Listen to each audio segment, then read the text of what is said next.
അപ്പോൾ ഇന്ന് ഞാൻ ഹെൽത്തി ആയിട്ടുള്ളൊരു റെസിപ്പി ആയിട്ടാണ് വന്നിട്ടുള്ളത്. അപ്പോൾ എൻ്റെ ചാനൽ ആദ്യമായി കാണുന്നവരാണെങ്കിൽ ഒന്ന് സബ്സ്ക്രൈബ് ചെയ്ത് സപ്പോർട്ട് ചെയ്യണേ.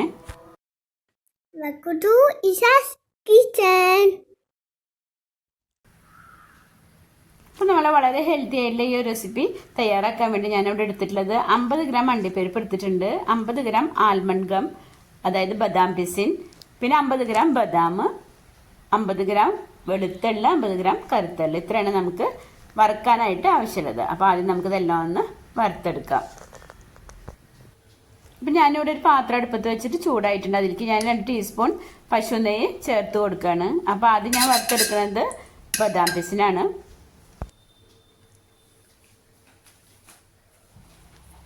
അപ്പോൾ നെയ്യൊക്കെ ചൂടായിട്ടുണ്ട്. അതിലേക്ക് നമുക്ക് ബദാം പിസിൻ ചേർത്ത് കൊടുക്കാം. ഇനി ലോ ഫ്ലെയിമിൽ വെച്ച് നമുക്ക് ഒന്ന് വറുത്തെടുക്കാം.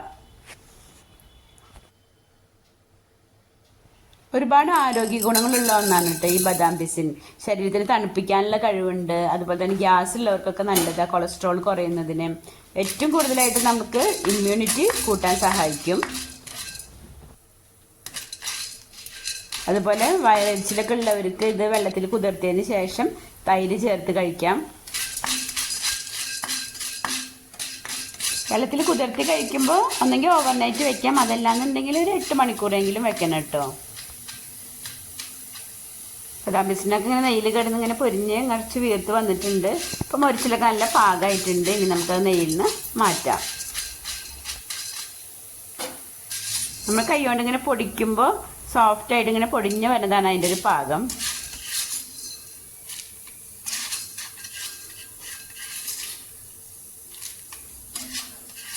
ഇനി ഇതിലേക്ക് നമ്മൾ എടുത്തിട്ടുള്ള 50 ഗ്രാം ബദാം ചേർത്ത് കൊടുക്കാം. അതും നമുക്ക് ഒരു മീഡിയം ഫ്ലെയിമിലൊന്ന് വറുത്തെടുക്കാം. ഇനി നിങ്ങളുടെ അടുത്ത് വാൾനട്ട്, അതേപോലെ സൺഫ്ലവർ സീഡ്, വാട്ടർമെലൺ സീഡൊക്കെ ഉണ്ടെന്നുണ്ടെങ്കിൽ അതും ചേർത്ത് കൊടുക്കാം കേട്ടോ.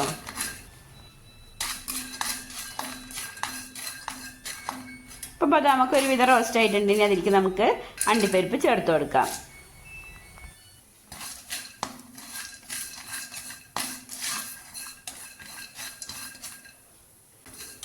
ഇപ്പോൾ അണ്ടിപ്പരിപ്പിൻ്റെ ബദാമിൻ്റെ വറവൊക്കെ നല്ല പാകമായിട്ടുണ്ട്. ഇനി നമുക്കത് പാത്രത്തിൽ നിന്ന് മാറ്റാം. ഇനി അതിലേക്ക് തന്നെ നമുക്ക് നമ്മൾ എടുത്തിട്ടുള്ള കറുത്ത എള്ളും വെളുത്ത എള്ളും ചേർത്ത് ഒന്ന് ലോ ഫ്ലെയിമിൽ വെച്ചൊന്ന് റോസ്റ്റ് ചെയ്തെടുക്കാം. എള്ള് പെട്ടെന്ന് തന്നെ റോസ്റ്റായി കിട്ടുന്നതുകൊണ്ട് പിന്നെ പ്രത്യേകിച്ച് നമ്മൾ ചട്ടി നല്ല കട്ടിയുള്ളതാവുമ്പോൾ നല്ല ചൂടുണ്ടാവുമല്ലോ. അപ്പോൾ ലോ ഫ്ലെയിമിൽ വെച്ച് തന്നെ വറുക്കാൻ ശ്രദ്ധിക്കണം കേട്ടോ, അല്ലെങ്കിൽ പെട്ടെന്ന് തന്നെ കരിഞ്ഞു പോകും.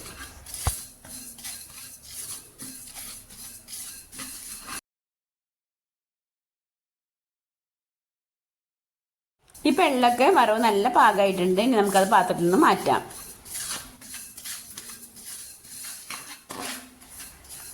അപ്പം ഞാൻ ആദ്യം വറുത്തെടുത്തിട്ടുള്ള എല്ലാം അതിലേക്ക് ഇട്ട് ഒന്ന് മിക്സ് ചെയ്തെടുക്കുകയാണ്.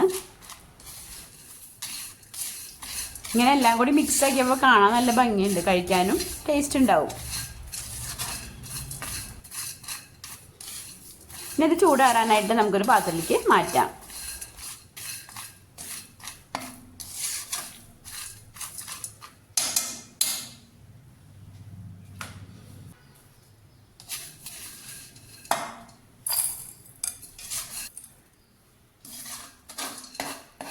നമുക്ക് കുറച്ച് തേങ്ങ ഒന്ന് ചെറുതായിട്ടൊന്ന് മൊരിയിച്ചെടുക്കണം. ഞാൻ ഇവിടെ 1/4 കപ്പ് തേങ്ങയാണ് എടുത്തിട്ടുള്ളത്. അപ്പോൾ കുറച്ച് പശു നെയ്യ് ഇട്ടിട്ട് ഞാനതൊന്ന് മൊരിയിച്ചെടുക്കുകയാണ്. അപ്പോൾ തേങ്ങ ഇപ്പോൾ ചെറുതായി ഒന്ന് മൊരിഞ്ഞ് വന്നിട്ടുണ്ട്. ഇനി നമുക്ക് ഫ്ലെയിം ഓഫ് ചെയ്യാം.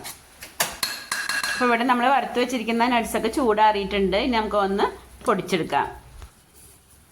ചെറുതായിട്ട് ഇങ്ങനെ തരിതരിപ്പായിട്ട് പൊടിച്ചെടുത്താൽ മതി കേട്ടോ, നന്നായി പൊടിഞ്ഞു പോകണ്ട.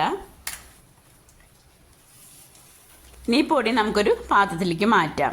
ഇവിടെ മധുരത്തിന് ഞാൻ ശർക്കരയുടെ പൊടിയാണ് ഇട്ട് എടുക്കുന്നത്. അപ്പോൾ ഞാനിവിടെ 1/2 കപ്പ് ശർക്കരയുടെ പൊടി എടുക്കുന്നുണ്ട്. നമുക്കതിലേക്ക് ചേർത്ത് കൊടുക്കാം. ഞാനിവിടെ ശർക്കരയുടെ പൊടി ചേർക്കാൻ കാരണം നമ്മൾ പൊടിച്ചെടുത്തുള്ള നട്ട്സിൻ്റെ പൊടിയിലേക്ക് ശർക്കരയുടെ പൊടി ചേർത്ത് മിക്സ് ചെയ്തിട്ട് നമുക്കൊരു നന്നായി മിക്സ് ചെയ്തതിന് ശേഷം ഒരു എയർടൈറ്റ് കണ്ടെയ്നറിലാക്കിയിട്ട് നമുക്ക് സൂക്ഷിക്കാം. എന്നിട്ട് നമുക്ക് 1 ടീസ്പൂൺ വീതമൊക്കെ കഴിക്കാം. അപ്പോൾ ഈ ഒരു രീതിയിൽ വേണമെങ്കിൽ നമുക്ക് കഴിക്കാമെന്നുള്ളത് കാണിക്കാനാണ് ഞാൻ ശർക്കര പൊടി ഇട്ടിട്ട് ഇങ്ങനെ ചെയ്തത്. അതല്ലാന്നുണ്ടെങ്കിൽ ഇപ്പം ഞാൻ ചെയ്യുന്ന വേറൊരു മെത്തേഡ് എന്ന് പറഞ്ഞാൽ, ഞാനൊരു പാത്രത്തിൽ തേങ്ങ കുറച്ച് വറുത്ത് വെച്ചിരുന്നല്ലോ, അതിലേക്ക് ഞാൻ ഇതവിടെ 1 കപ്പ് തേങ്ങാപ്പാൽ ഒഴിച്ചു കൊടുക്കുന്നുണ്ട്. അതിലേക്ക് നമ്മൾ മിക്സ് ചെയ്ത് വെച്ചിട്ടുള്ള ആ പൊടി ചേർത്ത് കൊടുക്കാം. ലോ ഫ്ലെയിമിൽ വയ്ക്കാൻ ശ്രദ്ധിക്കണം കേട്ടോ. നമുക്ക് ഈ ഒരു രീതിയിൽ ചെയ്യാനെന്നുണ്ടെങ്കിൽ ശർക്കര പാവ് ചേർത്താലും മതി കേട്ടോ. ഇപ്പം ഞാനിവിടെ 1 കപ്പ് തേങ്ങാപ്പാലാണല്ലോ ഒഴിച്ചത്. അപ്പോൾ നമുക്ക് ചെറിയ തീയിലതൊന്ന് വറ്റിച്ചെടുത്തതിന് ശേഷം നമുക്ക് കുറച്ച് ഏലക്കായപ്പൊടിയും കൂടി ചേർത്തിട്ട് നമുക്ക് വേണമെങ്കിൽ ഫ്ലെയിം ഓഫ് ചെയ്യാം. ആ ഒരു രീതിയിൽ നമുക്ക് ചെറിയ ബോൾസ് ആക്കിയിട്ട് വേണമെങ്കിൽ അങ്ങനെ കഴിക്കാം. അതല്ലാന്നുണ്ടെങ്കിൽ കുറച്ചും കൂടി തേങ്ങാപ്പാലും നെയ്യും ശർക്കരയൊക്കെ ചേർത്ത് നമുക്ക് കുറച്ച് സമയം വെച്ച് ഒന്നിങ്ങനെ വിരകിയെടുത്ത് നമുക്ക് ഹൽവ ഒക്കെ ഉണ്ടാക്കില്ല, ആ ഒരു രീതിയിലേക്ക് ആക്കിയിട്ട് നമുക്ക് കഴിക്കാം. അപ്പം ഞാനിവിടെ ഇപ്പോൾ 1 കപ്പ് തേങ്ങാപ്പാലാണ് ഒഴിച്ചത്. ഇനി ഞാൻ മധുരം കുറവുണ്ട്, അപ്പോൾ കുറച്ച് ശർക്കര പൊടിയും കൂടി ചേർത്ത് കൊടുക്കുന്നുണ്ട്. പിന്നെ ഞാനിപ്പോൾ 1/2 കപ്പ് തേങ്ങാപ്പാലും കൂടി ഒഴിക്കുകയാണ്. ഇനി നമുക്ക് മീഡിയം ഫ്ലെയിമിൽ വെച്ച് ഇളക്കി ഒന്ന് വറ്റിച്ചെടുക്കാം. അപ്പം മധുരം നോക്കിയിട്ട് നമുക്ക് വേണമെന്നുണ്ടെങ്കിൽ കുറച്ച് ശർക്കര പൊടിയും കൂടി ചേർത്ത് കൊടുക്കാം. പിന്നെ കുറച്ചും കൂടി പശു നെയ്യ് ചേർത്ത് കൊടുക്കാം. ഇപ്പോൾ ഒരു വിധം വറ്റി ഏകദേശം പാകമായി വരുന്നുണ്ട്. ഈ സമയത്ത് നമുക്ക് 1 ടീസ്പൂൺ ഏലക്കായപ്പൊടി ചേർത്ത് കൊടുക്കാം. ഏലക്കായപ്പൊടിയോ അതല്ലാന്നുണ്ടെങ്കിൽ പട്ടയുടെ പൊടി ചേർത്ത് കൊടുക്കാം. നമുക്ക് ഏത് ടേസ്റ്റ് ഇഷ്ടമെങ്കിൽ അത് ചേർത്ത് കൊടുക്കാം. ഇപ്പോൾ നന്നായി വറ്റി വന്നിട്ടുണ്ടെങ്കിൽ നമുക്ക് ഫ്ലെയിം ഓഫ് ചെയ്യാം.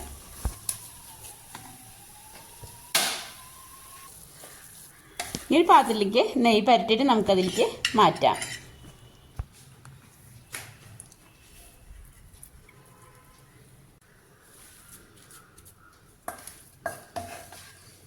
ഇനി ചൂടാറിക്കഴിഞ്ഞാൽ നമുക്ക് ഇഷ്ടത്തിലുള്ള വലുപ്പത്തിലുള്ള കഷ്ണാക്കി മുറിച്ചതിന് ശേഷം നമുക്ക് ഫ്രിഡ്ജിൽ സൂക്ഷിക്കാം. 2-3 ദിവസമൊക്കെ പുറത്ത് വെച്ചാൽ മതി കേട്ടോ. പിന്നെ നമുക്ക് ആവശ്യത്തിനുള്ളത് 3-4 കഷ്ണം എടുത്ത് പുറത്ത് വെച്ചിട്ട് ബാക്കിയുള്ളത് നമുക്ക് ഫ്രിഡ്ജിൽ സ്റ്റോർ ചെയ്യാണ് നല്ലത്.